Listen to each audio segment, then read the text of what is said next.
Hello students, स्वागत है आप सभी का हमारे इस डेली ऑर्गेनिक यूट्यूब चैनल पे। और आज के इस वीडियो में हम देखेंगे 30 प्रीवियस क्वेश्चंस ऑन हाइड्रोकार्बन। जैसे कि स्पेसिफिकली हम देखेंगे 30 previous year questions on alkanes. तो चलिए शुरू करते हैं। फर्स्ट क्वेश्चन, जैसे कि आपको पता है ये अल्केन बहुत इंपॉर्टेंट चैप्टर है, अल्केन अल्कीन अल्काइन, क्योंकि यहाँ के काफी सारे रिएक्शंस हमारे 12th स्टैंडर्ड में रिपीट होते हैं। यहीं पे हमारा बेस बनता है पूरे ऑर्गेनिक केमिस्ट्री का। तो बहुत अच्छे से ध्यान दीजिए। मैं आशा करता हूं कि आप सभी ने पेन और नोटबुक लेके बैठे होंगे ताकि जो भी इंपॉर्टेंट पॉइंट्स है वो आप नोट करेंगे। तो चलिए शुरू करते हैं क्वेश्चन नंबर 1। तो यहाँ पे आप ऑब्जर्व कर सकते हैं, this is question from NEET 2020। पिछले साल ही ये पूछा गया है। तो यहाँ पे प्रश्न है, which of the following alkane can not be made in good yield by Wurtz reaction.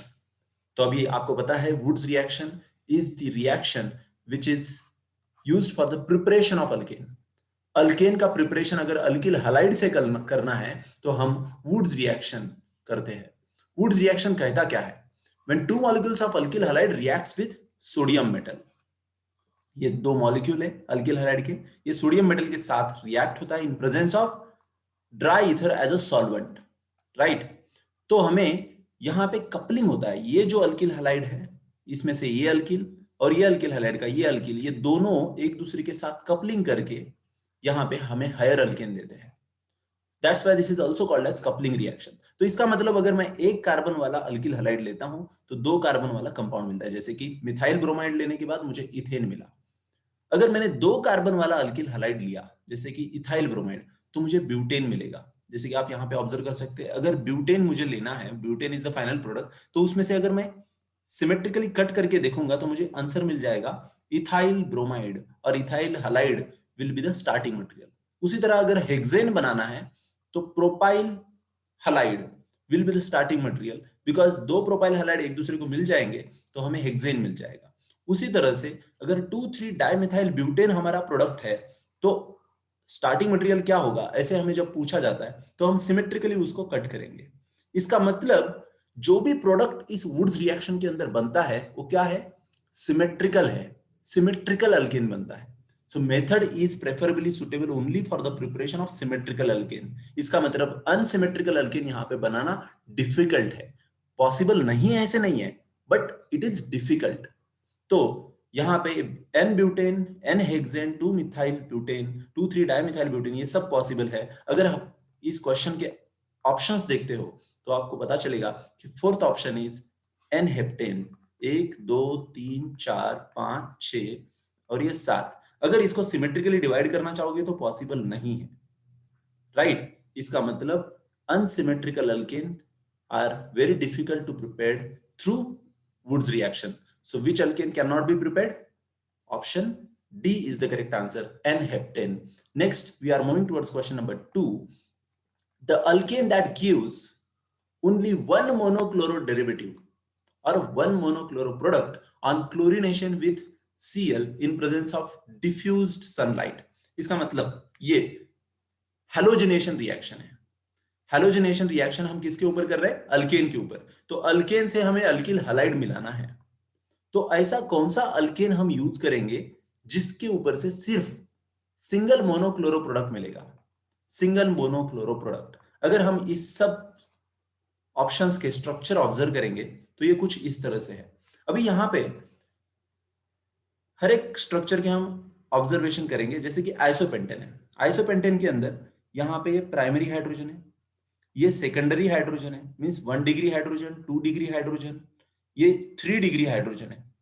तो इसका मतलब अगर ये हाइड्रोजन रिप्लेस हो गया तो प्राइमरी प्रोडक्ट मिलेगा, ये हाइड्रोजन रिप्लेस हो गया तो सेकेंडरी प्रोडक्ट मिलेगा, ये हाइड्रोजन रिप्लेस होकर अगर हैलोजिनेशन हुआ तो टर्शरी। मोस्टली तो टर्शरी ही पहले होगा, क्योंकि tertiary carbon free radical is highly stable then secondary then primary, इसलिए major product will be tertiary रहेगा इसमें। तो इसका मतलब अलग अलग 3 टाइप के प्रोडक्ट यहाँ पे मिल रहे हैं।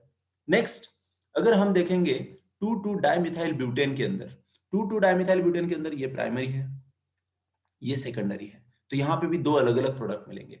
उसके बाद नियोपेंटेन के अंदर आप ऑब्जर्व करते हैं तो ये प्राइमरी है, ये सब प्राइमरी है, ये सब प्राइमरी है, ये सब हाइड्रोजन भी प्राइमरी है, means all hydrogens are equivalent in this compound of neopentane. Neopentane के अंदर जितने भी हाइड्रोजन है वो सब 1 डिग्री हाइड्रोजन है, लेकिन यहाँ पे एन पेंटेन में भी सेकेंडरी और ये प्राइमरी, इसका मतलब ये तीनों स्ट्रक्चर के अंदर अलग अलग डिग्री के हाइड्रोजन दिखाई देते हैं, लेकिन नियोपेंटेन के अंदर सिर्फ 1 डिग्री हाइड्रोजन है। तो कौन सा भी हाइड्रोजन निकालेंगे तो एक ही प्रोडक्ट बनेगा। कौन सा भी हाइड्रोजन हम नियोपेंटेन से निकाल देते हैं तो एक ही टाइप का प्रोडक्ट मिलेगा, because all hydrogen are equivalent, that's why neopentane is the correct answer for this question. Now we are moving towards next, that is question number 3। which of the following is least soluble in water? देखिए solubility का principal है like dissolves like।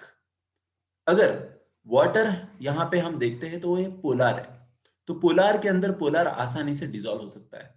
अगर options को observe करते हैं तो option A is alkane, alkanes are non polar, तो इसका मतलब इन अल्कोहल soluble है, अमाइन soluble है, अल्कोहल soluble है in water because they are polar, but alkane which is ethane is non-polar, that's why it is not soluble in polar solvents, so least soluble हम बोल सकते हैं। A is the correct answer for this question. This is question from MST CET 2017.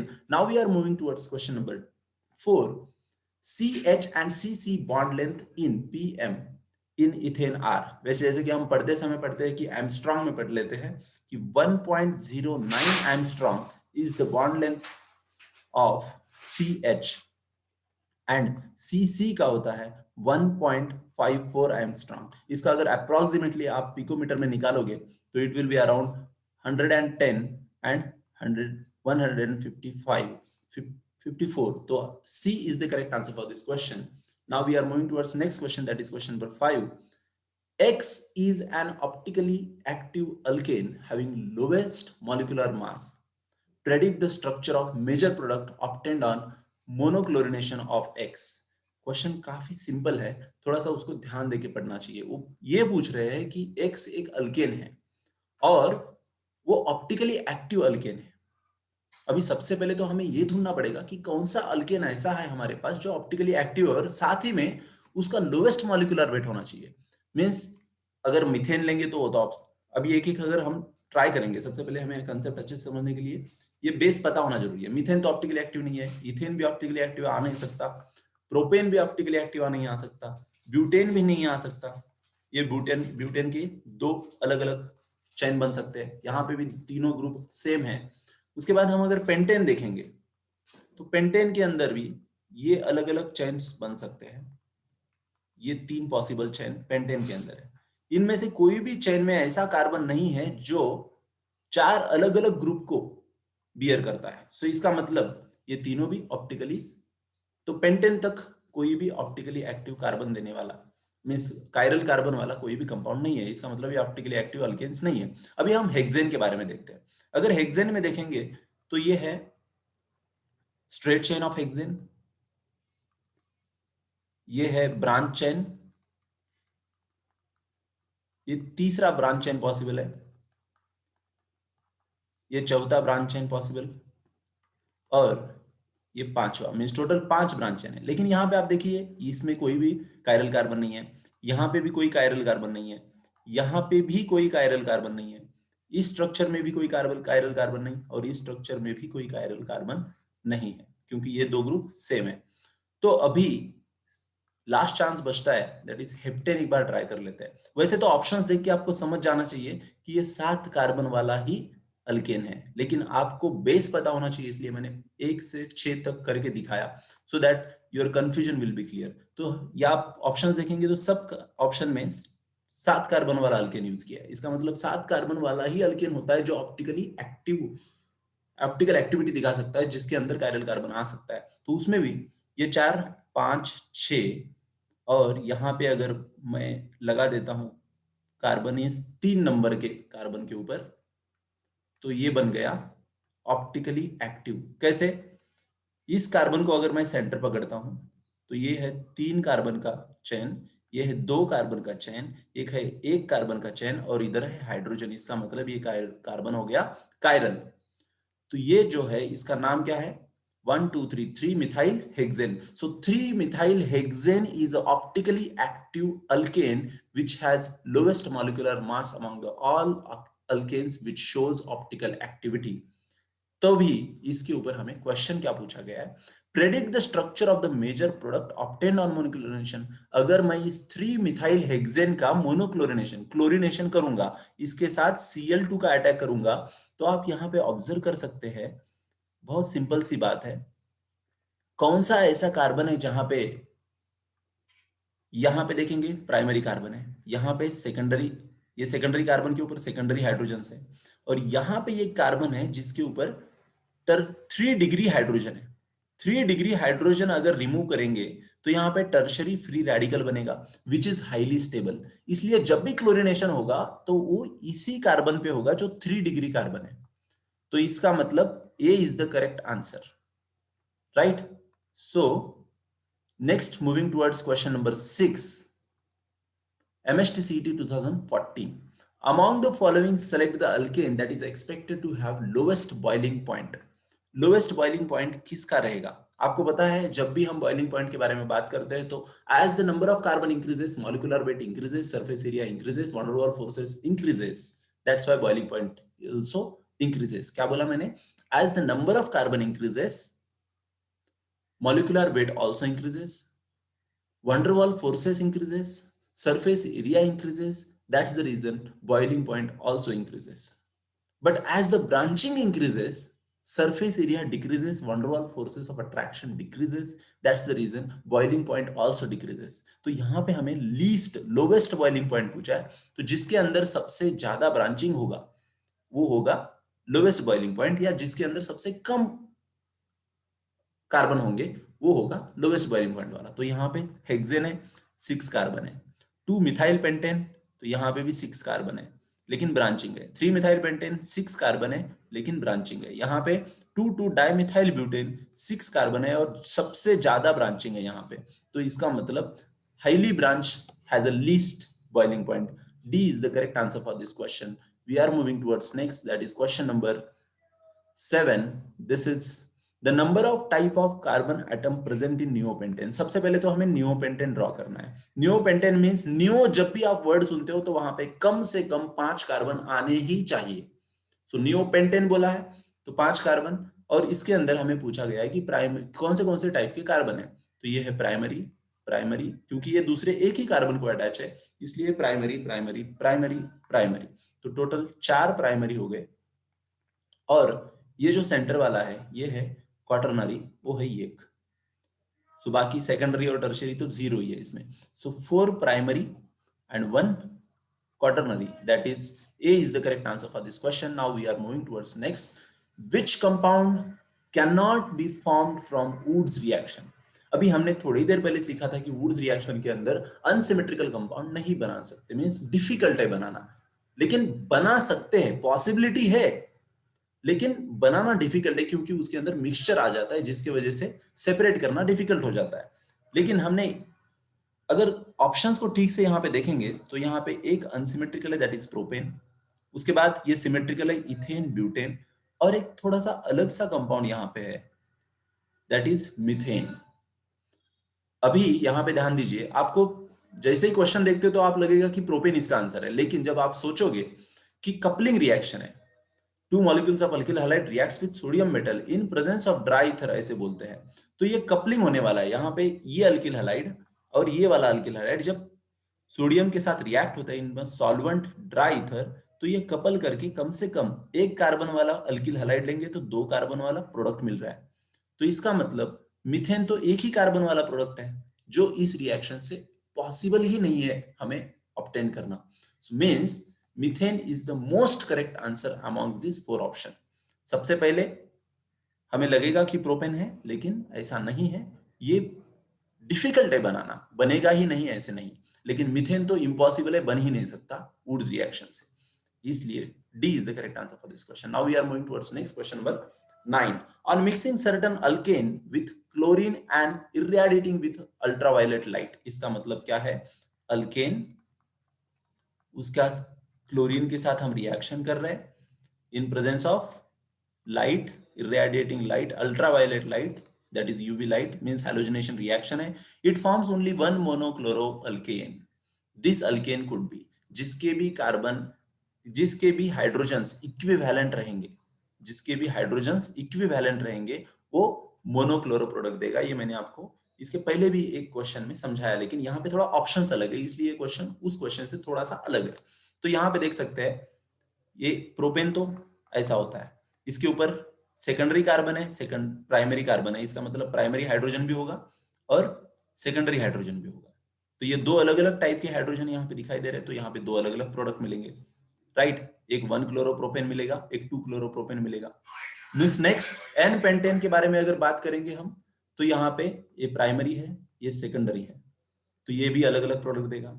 यहाँ पे ये primary है, ये tertiary है, ये सेकेंडरी है, तो ये भी अलग अलग प्रोडक्ट देगा। और neopentane same like a previous question, it has equivalent hydrogens, that's why it will give us only one type of product, that is monochloroalkane.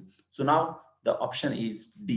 We are moving towards next question, that is question number 10.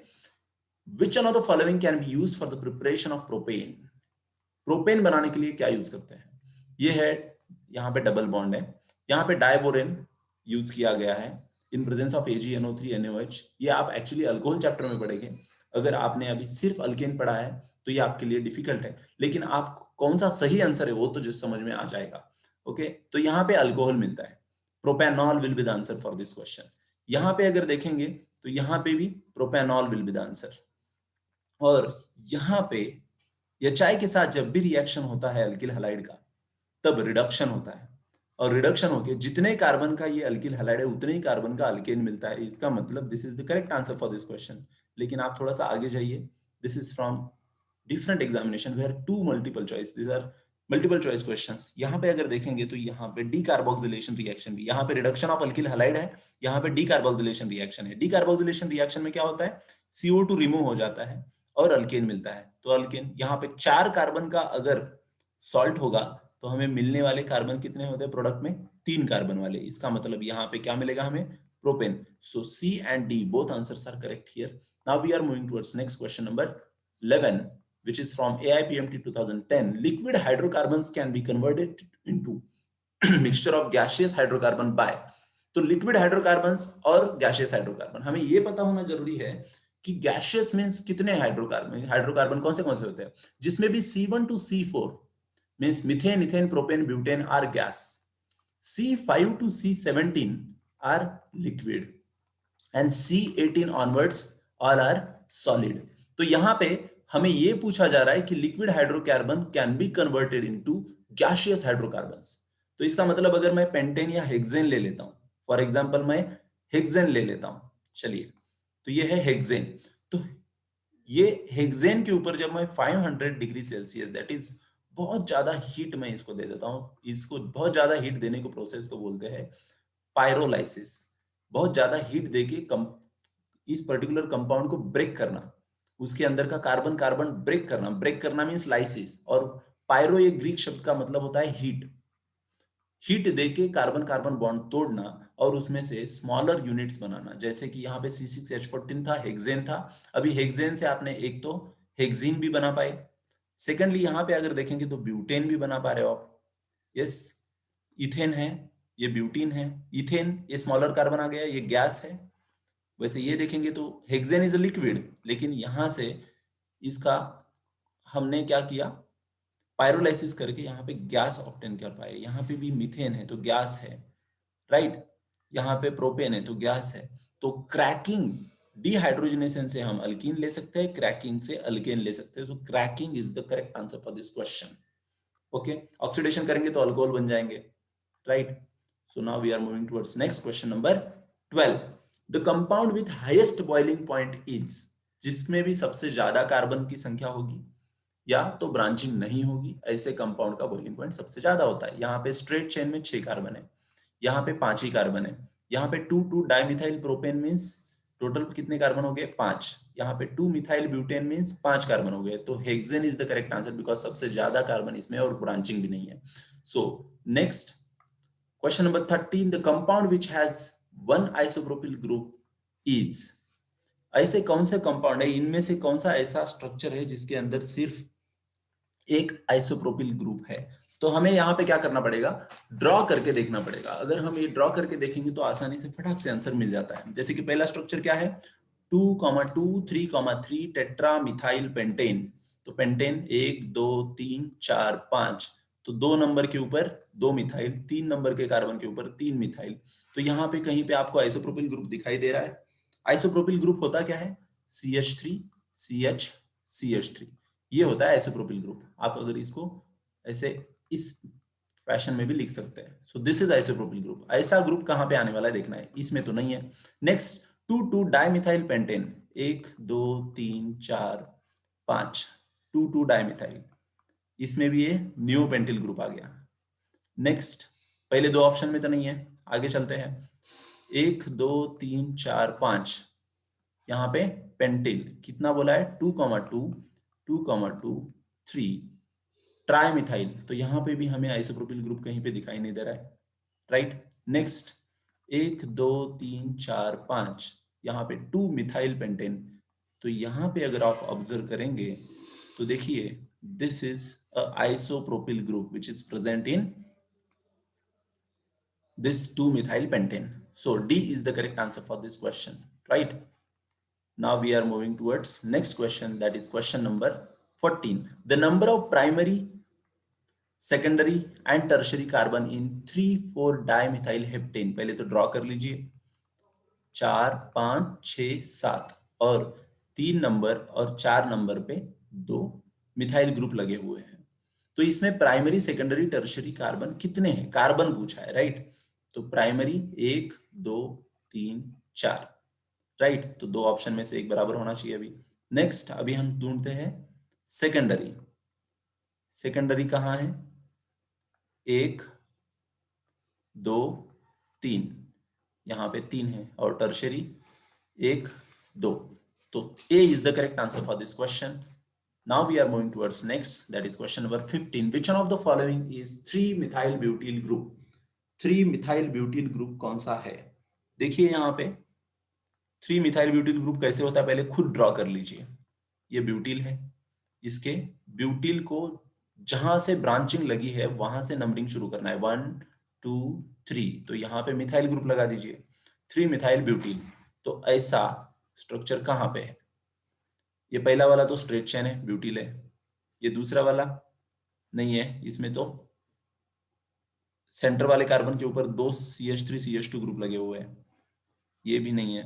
यहाँ पे देखिए CH2 CH2 CH, CH2 CH2 CH, उसके ऊपर 2 CH3, 1 2, so D is the correct answer for this question. Now we are moving towards next, that is question number 16. Which isomer of hexane has only 2 different set of structurally equivalent carbon atoms? तो अगर नीचे के structures को observe करेंगे तो आपको कौन सा ऐसा एक स्ट्रक्चर है जिसके अंदर सिर्फ 2 टाइप के कार्बन एटम है? तो अभी सबसे पहले पहला स्ट्रक्चर है 2,2 डाइमिथाइल ब्यूटेन, 1 2 3 4, 2,2 डाइमिथाइल ब्यूटेन। तो यहाँ पे अगर देखेंगे तो प्राइमरी है, सेकेंडरी है, क्वाटरनरी है, तो ये नहीं है आंसर। नेक्स्ट, 2 डिफरेंट टाइप के कार्बन मिलने चाहिए, यहाँ पे 3 डिफरेंट टाइप के मिल गए, प्राइमरी मिल गया, सेकेंडरी मिल गया, क्वाटरनरी मिल गया। नेक्स्ट 2 मिथाइल पेंटेन, 1 2 3 4 5, यहाँ पे अगर देखेंगे तो आप प्राइमरी है, टर्शियरी है, सेकेंडरी है, नॉट पॉसिबल।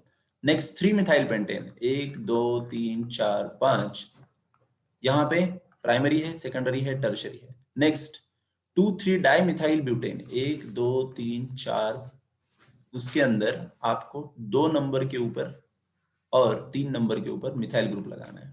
तो यहाँ पे अगर देखेंगे तो ये प्राइमरी है, ये प्राइमरी है, primary primary tertiary tertiary, mean सिर्फ प्राइमरी और टर्शियरी इसमें है, इसमें प्राइमरी सेकेंडरी टर्शियरी था, इसमें प्राइमरी सेकेंडरी टर्शियरी था। इसमें 3 टाइप के कार्बन है, इसमें 3 टाइप के कार्बन है, इसमें 3 टाइप के कार्बन है, लेकिन ये जो कंपाउंड है इसके अंदर सिर्फ 2 टाइप के कार्बन है। इसका मतलब 2 different set of structurally equivalent carbons are available in 2 3 dimethyl butane.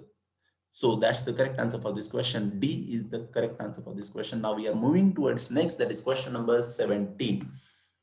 The compound formed at the anode in the electrolysis of an aqueous solution of potassium acetate are. तो हमने जो इलेक्ट्रोलाइसिस रिएक्शन सीखा हुआ है for the preparation of alkane, मैं यहाँ पे उसको डिपिक्ट किया हूँ। जैसे कि यहाँ पे बोला हुआ है पोटेशियम एसिटेट, मैंने सोडियम एसिटेट लेके किया है, कोई प्रॉब्लम नहीं, सेम ही आंसर आता है। तो ये सोडियम एसिटेट है जिसका इलेक्ट्रोलाइसिस करने के बाद हमें अल्केन और CO2 मिलता है और H2 और NaOH। लेकिन इसका मैकेनिज्म जब देखते हैं तो एनोड के ऊपर ऑक्सीडेशन होके ये पर्टिकुलर एसिटेट फ्री रेडिकल बनता है, ये भी रेजोनेट होके यहाँ पे CO2 मॉलिक्यूल निकल जाता है और ये CH3 फ्री रेडिकल 2 बन जाते हैं। ये 2 CH3 फ्री रेडिकल कंबाइन होके एनोड के ऊपर ये अल्केन बन जाता है, राइट। यहाँ पे देखिए एनोड के ऊपर ही CO2 बन रहा है और एनोड के ऊपर ही अल्केन आ रहा है, दैट इज इथेन। सो यहाँ पे पूछा जा रहा है क्वेश्चन के अंदर कि एनोड के ऊपर क्या क्या फॉर्म होता है। So A is the correct answer, जो अल्केन और CO2 gets formed at anode and NaOH और H2 gets formed at cathode। यहाँ पे आप देख सकते हैं NaOH and H2 will get formed at cathode। So next question number 18, which of the following reagent converts both acetaldehyde and acetone to alkane? Means acetaldehyde और alkane acetone से means aldehyde and ketone से अगर alkane बनाना है तो आप कौन सा reagent use करेंगे। आइडियली ये रिएक्शन हम अल्डिहाइड कीटोन चैप्टर में पढ़ते हैं, लेकिन अभी ये क्वेश्चन अल्केन के प्रिपरेशन के हिसाब से पूछा गया है, तो ये आप नोट करके ले सकते हैं जिन्होंने भी अल्केन चैप्टर में इसको पढ़ाना हो। तो जैसे कि Clemmensen reduction and Wolff Kishner reduction, these are very important two reactions. Okay, ये दो रिएजेंट भी यहाँ पे दिए हुए हैं। अगर क्लेमेंसन रिडक्शन करोगे तो ये रिएजेंट आप यूज करोगे, that is zinc amalgam and concentrated HCl। And Wolff Kishner reduction करोगे तो उसके अंदर आप यूज करोगे hydrazine with any base. Okay, जैसे कि आप यहाँ पे KOH भी यूज कर सकते हैं। तो ये दोनों भी रिएजेंट जो है ये है रिड्यूसिंग एजेंट, वेरी स्ट्रांग। तो ये रिड्यूसिंग एजेंट क्या करते हैं, अल्डिहाइड और कीटोन के अंदर के जो कार्बोनिल ग्रुप है उसको डायरेक्टली CH2 में कन्वर्ट करते हैं, क्योंकि रिड्यूसिंग एजेंट तो addition of hydrogen and removal of oxygen कर लेते हैं, जिसके वजह से अल्डिहाइड और कीटोन से डायरेक्टली आपको हाइड्रोकार्बन मिल जाता है। तो आपको यही पूछा जा रहा है कि एसिटल्डिहाइड एंड एसीटोन इन दोनों से आपको क्या मिलेगा, वो अल्केन। तो इसके लिए रिएजेंट क्या होगा, zinc amalgam with concentrated HCl is the correct answer for this question. D is the correct answer for this question. Next, moving towards question number 19. When 1,1-dichloropropane, बहुत सिंपल क्वेश्चन है, दिखने में बहुत बड़ा दिखता है। जनरली ऑर्गेनिक केमिस्ट्री में बच्चे ऑप्शंस या क्वेश्चन को देख के डर जाते हैं। मैं तो बोलता हूं कि आप कभी भी क्वेश्चन देखते हो तो शांत दिमाग से उसे पहले रीड करो, आप फ्लो चार्ट बना लीजिए, आपको समझ जाएगा कि ये बहुत ही आसान क्वेश्चन है। जैसे कि अभी हमने एक कंसेप्ट सीखा है, उसी के ऊपर एक क्वेश्चन है। देखिए 1,1-डाइक्लोरोप्रोपेन, तो ये है 1,1-डाइक्लोरोप्रोपेन Cl एंड 2,2-डाइक्लोरोप्रोपेन, तो यहाँ पे ड्रॉ करते हैं हम 2,2-डाइक्लोरोप्रोपेन, ये है Cl reacted separately with aqueous potassium hydroxide. अभी एक पोटेशियम हाइड्रोक्साइड के साथ रिएक्ट करेगा तो यहाँ पे सब्स्टिट्यूशन रिएक्शन होगी। ओके, यहाँ पे सब्स्टिट्यूशन रिएक्शन होगी और हमें प्रोडक्ट मिलेगा 1 2 3, यहाँ पे Cl रिप्लेस होके OH आ जाएगा दोनों तरफ, जहां जहां पे भी Cl है वहां वहां पे रिप्लेस होके, क्योंकि ये एक्वियस KOH है ना, right, aqueous KOH। Aqueous KOH कभी भी सब्स्टिट्यूशन करता है, अल्कोहलिक KOH कभी भी एलिमिनेशन करता है। तो यहाँ पे एक्वियस KOH बोला है तो सब्स्टिट्यूशन करेंगे, जहां जहां पे भी Cl है वहां वहां पे OH लगा दीजिए। लेकिन ऑर्गेनिक केमिस्ट्री में आप कहीं पे भी एक कार्बन के ऊपर 2 OH दिख जाता है तो उसमें से वाटर एलिमिनेट कर सकते हैं। ये लो वाटर एलिमिनेट कर दिया आपने, यहाँ से भी और यहाँ से भी, ये वाटर एलिमिनेट हो जाएगा। तो आपका फर्दर कंपाउंड जो बनेगा वो ऐसा है CH3 CH2 C double bond OH, that is aldehyde, और यहाँ पे CH3 C double bond O CH3, ये अल्डिहाइड हो गया और ये कीटोन हो गया। तो यहाँ पे क्वेश्चन क्या पूछा है, जो A और B हमें मिला है, gave the same product C on reduction using zinc amalgam। अब भी हमने क्लेमेंसन रिडक्शन पढ़ा है।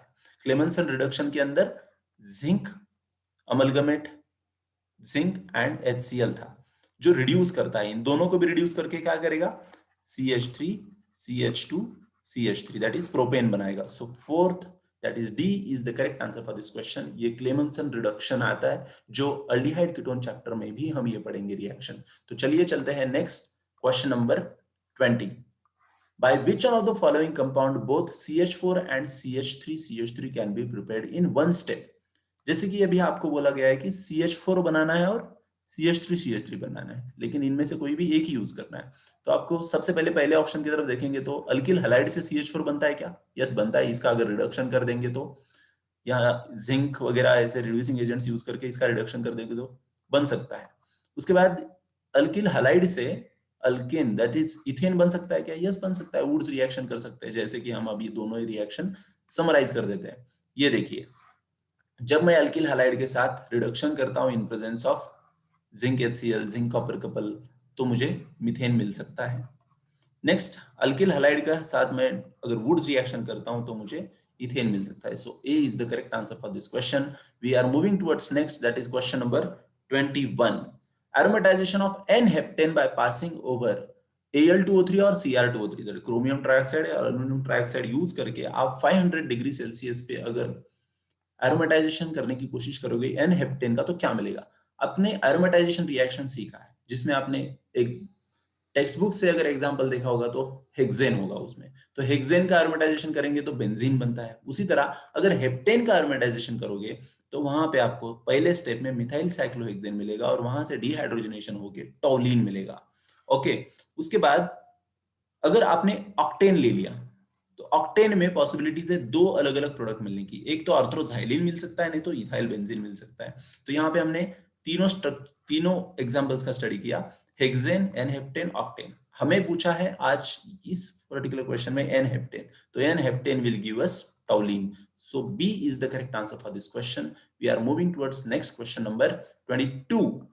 Methyl bromide is converted into ethane CH3Br, है ना?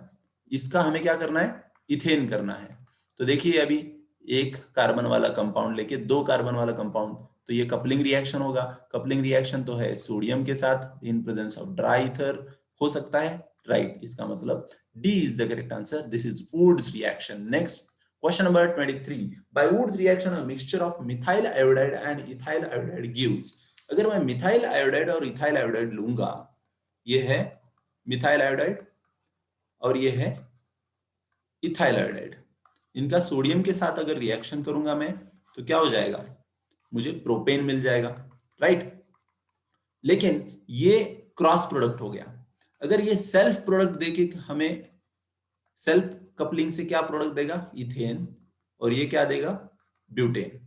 तो यहाँ पे आइडियली तीन टाइप के प्रोडक्ट मिल गए, इथेन, प्रोपेन और ब्यूटेन, क्योंकि यहाँ पे cross coupling as well as self coupling हो रही है। इसका मतलब it is a mixture of ethane, propane and butane. So D is the correct answer for this question. This is Wurtz reaction. Now we are moving towards next, that is question number 24. X is heated with soda lime. देखिए सोडिया lime दिखता है तो हमें समझ जाना चाहिए कि D carboxylation reaction है। इसका मतलब जो भी स्टार्टिंग मटेरियल है उसमें से एक कार्बन निकल जाएगा और वो प्रोडक्ट हमको मिलेगा।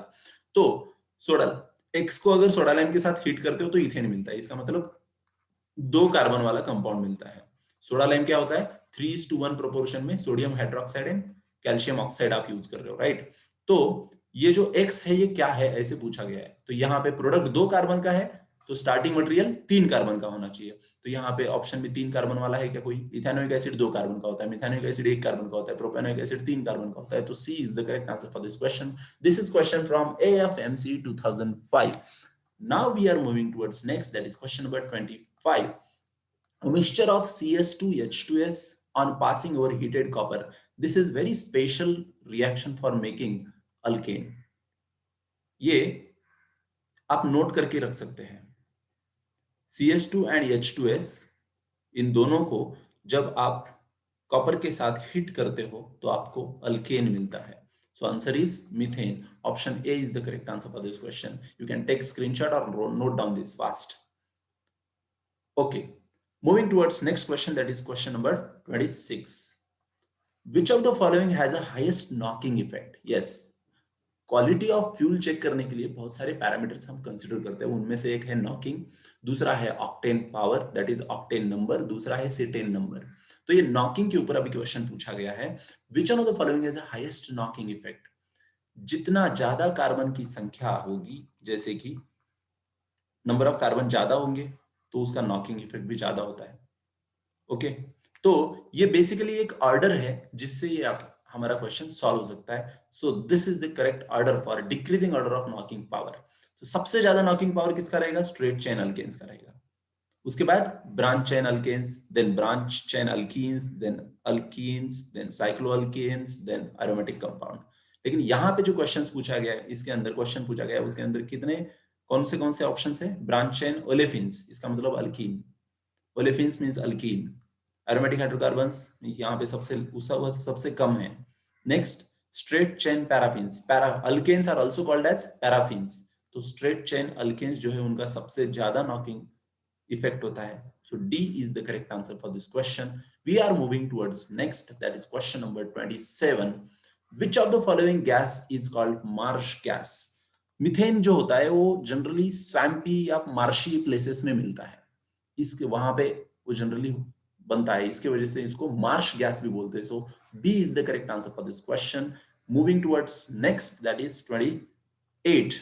House hold gas fuel mainly contains, ये जो हमारा एलपीजी होता है ना, उसके अंदर मिक्सचर होता है ब्यूटेन और आइसोब्यूटेन का, लेकिन ब्यूटेन आइसोब्यूटेन का दोनों का भी फॉर्मूला C4H10 ही आता है। So D is the correct answer for this question. Next, moving towards question number 29। In the following reaction the major product is, बहुत अच्छा क्वेश्चन है ये हैलोजनेशन का। देखिए यहाँ पे एक अल्केन है जिसके ऊपर आप हैलोजनेशन करना चाहते हैं। ओके, तो अभी ये यहाँ का भी हाइड्रोजन रिप्लेस कर सकता है, यहाँ का भी हाइड्रोजन रिप्लेस कर सकता है, या यहाँ का हाइड्रोजन रिप्लेस कर सकता है, लेकिन on the which basis he will prefer to replace which hydrogen? अगर यहाँ का हाइड्रोजन है तो ये 1 डिग्री है, ये 3 डिग्री है और ये 2 डिग्री है। अगर हैलोजनेशन के अंदर देखेंगे तो tertiary free radical are more stable then secondary free radical than primary free radical. तो यहाँ से हाइड्रोजन अगर निकालेगा और यहाँ पे Br जाएगा तो सबसे स्टेबल कंपाउंड रहेगा, क्योंकि टर्शियरी फ्री रेडिकल सबसे ज्यादा स्टेबल होता है। So C is the correct answer for this question. Moving towards next, that is question number 30. Which of the following hydrocarbon is mainly present in गोबर gas? गोबर gas के अंदर कौन सा हाइड्रोकार्बन होता है? That is methane is the correct answer for this question. C, that is. So friends, please prepare this well, and thank you all very much. Like, share and subscribe. We will meet in the next video with alkene.